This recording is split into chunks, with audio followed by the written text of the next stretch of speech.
Rather Good Coaching presents.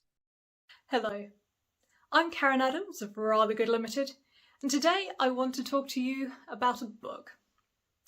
This book is called Change Your Questions, Change Your Life, and it's by Marilee Adams, no relation, alas.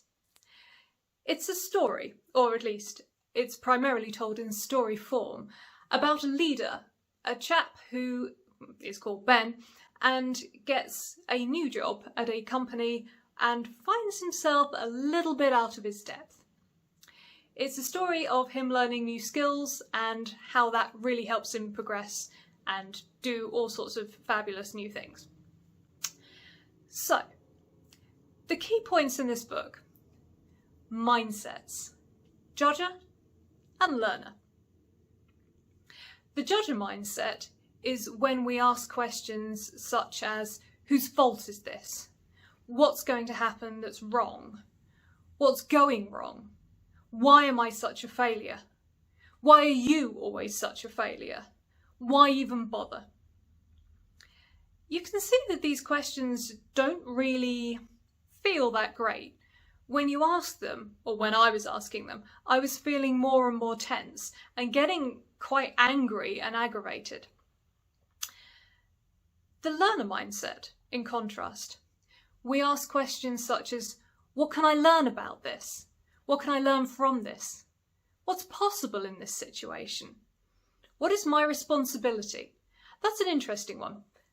Not fault, responsibility. So what can I affect? What changes can I make? What do I have influence over? It's the bit that's quite empowering and gives me the chance to actually take action. And asking these questions make me feel like I can do more, like there's more possibility in the world, which is a much better place to be and certainly makes me feel like I can actually do something useful.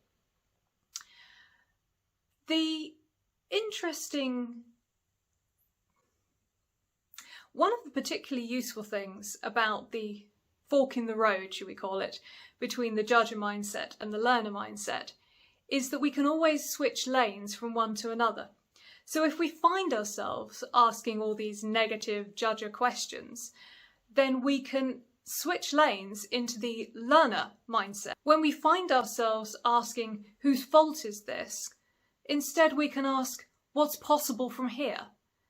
And this can help us move forward and change and put ourselves in a win-win situation where everybody is going to profit from whatever's happened in the situation and put us where we want to be, which is great. One of the other things to bear in mind is the negative bias thing. Because humans all have this negative bias, you, and definitely I, tend to sort of find ourselves wandering off down the judger lane, kind of by default. So it's very easy to find ourselves going in that direction. But it's good to know that merely by changing those questions, having sort of a little set of questions sort of on reserve in our brain, so what can I learn from this, is an immediate thing you can start asking if you find yourself getting tense about a situation. And that can be quite helpful in itself. So, let me know how you get on. Stick it in the comments below or contact me at rathergoodcoaching.com. And don't forget to read that book. It's very good. Take care. Cheerio.